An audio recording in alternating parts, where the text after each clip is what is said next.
Assalamualaikum warahmatullahi wabarakatuh. Nama saya Nur Maisara Akila binti Nur Syam. Nombor matrik DT12030 daripada kelas terapetik 3A. Pada video kali ini saya akan membicarakan sedikit sebanyak tentang penghayatan Al-Quran. Antaranya ialah surah Al-Baqarah ayat 43. Bacaan untuk surah Al-Baqarah ayat 43. A'udzubillahi minasyaitonirrajim. Wa aqimus solata wa atuz zakata warka'u ma'ar raki'in. Terjemahannya ialah perintah solat bertujuan untuk memohon petunjuk dan pertolongan hanya kepada Allah, sedangkan perintah zakat untuk menyucikan hari, harta dan bentuk rasa syukur atas nikmat yang diberikannya. Kemudian, perintah untuk rukuk bersama orang-orang yang beriman kepada Allah. Maksudnya, seorang Muslim harus beribadah sesuai dengan ajarannya, tidak seperti pendahulunya, iaitu solat atau ibadah orang-orang Yahudi yang tidak mengenal gerakan rukuk. Seterusnya, asbabun nuzul surah Al-Baqarah ayat 43, iaitu zakat pada surah Al-Baqarah ayat 43 kata Imam Al-Badawi ialah taharah atau kesucian, kerana zakat dapat membersihkan harta dari hak orang lain dan dapat menyucikan jiwa dari penyakit bakhil. Seterusnya, Allah memerintahkan ahli kitab Madinah untuk solat bersama dalam barisan solat berjemaah yang dilakukan oleh Rasulullah dan sahabatnya. Oleh kerana solat berjemaah mendapat 27 kali ganda pahala berbanding solat bersendirian. Ibadah solat pada surah Al-Baqarah ayat 43 kata Imam Al-Badawi diungkapkan dengan kata rukuk untuk membezakan daripada ibadah solat masyarakat Yahudi. Tetapi ada juga ulama tafsir rukuk sebagai bentuk ketundukan dan kepatuhan pada apa yang ditentukan oleh Allah sebagai pembuat syariat. Oleh itu, turunlah ayat tersebut. Pengajarannya ialah, sebagai umat Islam pada masa kini, kita hendaklah sentiasa bersikap amanah dalam menunaikan tanggungjawab harian seperti solat adalah tiang agama umat Islam dan dapat menghindari diri daripada kemaksiatan. Kita juga mestilah bersikap bersederhana, contohnya zakat. Zakat dapat menyelesaikan masalah hubbul mal, iaitu cinta harta benda, dan sebagai tanda syukur atas kenikmatan yang diberikan oleh Allah. Potongan ayat seterusnya ialah surah An-Nisa ayat 3. A'udzubillahi minasyaitonirrajim.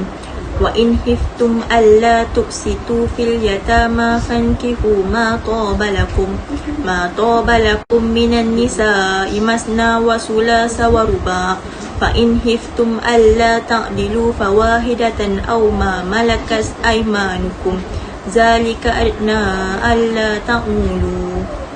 Terjemahan surah An-Nisa ayat ketiga ialah daripada tafsir Muyassar oleh tim menjamak Raja Fad Arahan Syekh Al-Alamah Dr. Sharif bin Muhammad Al-Asyaikh, iaitu apabila kalian khawatir tidak dapat berbuat adil kepada anak-anak yatim wanita yang berada dalam tanggungan kalian dengan tidak memberikan mahar mereka seperti wanita-wanita lainnya, maka tinggalkanlah mereka dan menikahlah dengan wanita-wanita lain yang kalian sukai, 2, 3 ataupun 4.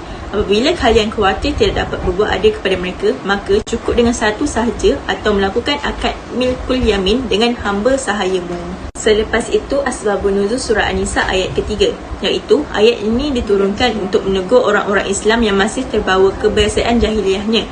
Sayyidah Aisyah radhiyallahu anha menjelaskan ayat di atas dengan bercerita, iaitu bahawa ada seorang perempuan yatim yang diasuh seorang laki-laki, yakni bukan orang tuanya. Namun, sebagai wali dari perempuan yatim tersebut, laki-laki tadi justru tertarik dengan kecantikan dan harta yang dimiliki si yatim. Sayangnya, dia menikahinya dengan nilai mahar yang rendah. Setelah laki-laki tadi benar-benar menikahi si yatim, dia tidak memperlakukan isterinya itu dengan baik, sebab dia tahu tidak akan ada orang yang membeli si yatim, malah dia sendirilah pengasuhnya, bukan orang lain. Maka turunlah ayat yang melarang umat Islam menikahi anak-anak yatim, kecuali boleh berlaku adil dalam memberikan mahar dan perlakuan yang seharusnya. Larangan ini disertai dengan anjuran menikahi perempuan yang baik bagi mereka antara 2, 3 dan 4.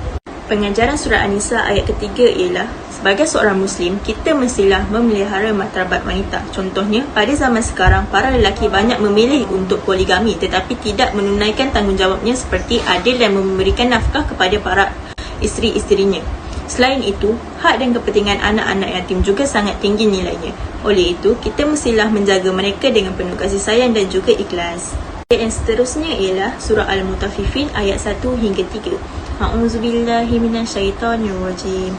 Wailul lil mutaffifin allazina idza talu 'alan nasi yastawfun wa iza kaluhum aw wazanuhum yukhsirun. Terjemahannya pula ialah azab dan kehinaan yang besar pada hari kiamat disediakan bagi orang-orang yang curang dalam menakar dan menimbang. Allah telah menyampaikan ancaman yang pedas kepada orang-orang yang curang dalam menakar dan menimbang yang terjadi di tempat-tempat jual beli di Mekah dan Madinah pada waktu itu. Perbuatan seperti itu menunjukkan adanya sifat tamak, ingin mencari keuntungan bagi dirinya sendiri walaupun dengan jalan merugikan orang lain. Orang-orang yang merugikan takaran dan timbangan mendapat dosa yang besar kerana dengan perbuatan itu, dia dianggap telah memakan harta orang lain tanpa kerelaan pemiliknya. Allah melarang perbuatan yang demikian. Itu asbabun nuzul surah Al-Mutaffifin ayat 1 hingga 3, iaitu Ibnu Abbas radhiyallahu anhu mengatakan bahawa ketika Rasulullah SAW tiba di Madinah, penduduk Madinah adalah masyarakat yang sudah biasa melakukan kecurangan dalam menakar, ukuran dan timbangan barang dagangan mereka. Atas perilaku tidak terpuji itu, Allah menurunkan 3 ayat ini. Hadis sahih riwayat Nasa'i dan Ibnu Majah. Pengajaran yang kita boleh dapat daripada surah Al-Mutaffifin ayat 1 hingga 3 ialah pada era globalisasi ini, ekonomi masyarakat sangat tinggi kerana negara berkembang ke arah kemajuan. Oleh yang demikian, setengah produk menjadi mahal. Maka sebagai penjual hendaklah sentiasa mengamalkan sikap muamalah yang dituntut dalam Islam, seperti melebihkan takat timbangan supaya barangan yang dibeli dan oleh pembeli tidak kekurangan, dan sekiranya terdapat kerosakan kepada barang tersebut, ia telah dilebihkan serta tidak menaikkan harga dengan suka hati sehingga harga tersebut tidak logik di akal fikiran. Potongan ayat yang terakhir ialah surah Al-Isra ayat 32. A'udzubillahi minasyaitonirrajim. Wala taqrabu zina innahu kana fahishatan wa sa'a sabila. Terjemahannya ialah surah Al-Isra ayat 32 berisi tentang larangan mendekati zina. Surah Al-Isra ayat 32 ini menjadi salah satu dalil yang mewajibkan umat Islam untuk menutup auratnya, kerana aurat menjadi penunjang seseorang mendekati zina. Zina adalah fahisyah, merupakan perbuatan persenggamaan antara laki-laki dan perempuan yang belum terikat dengan hubungan pernikahan. Zina termasuk perbuatan terlarang haram dalam agama Islam. Asbabun nuzul surah Al-Isra ayat 32 ialah khususnya pada tafsir Ibn Katsir bahawa turunnya surah Al-Isra ayat 32 ini adalah pada waktu itu ada seorang pemuda yang datang kepada Rasulullah SAW dan meminta izin untuk berzina. Sontak dengan tegas Rasulullah pun melarangnya. Maka kemudian turunlah ayat ini. Pengajaran yang boleh kita dapati daripada surah Al-Isra ayat 32 ini ialah kita mestilah menjaga kehormatan dan maruah diri supaya tidak mendorong diri ke arah kemaksiatan seperti melakukan zina. Contohnya, batas pergaulan di antara lelaki dan perempuan ada hadnya. Hal ini kerana perbuatan zina adalah dosa besar dan diharamkan syurga buat orang yang melakukannya. Sekian daripada saya.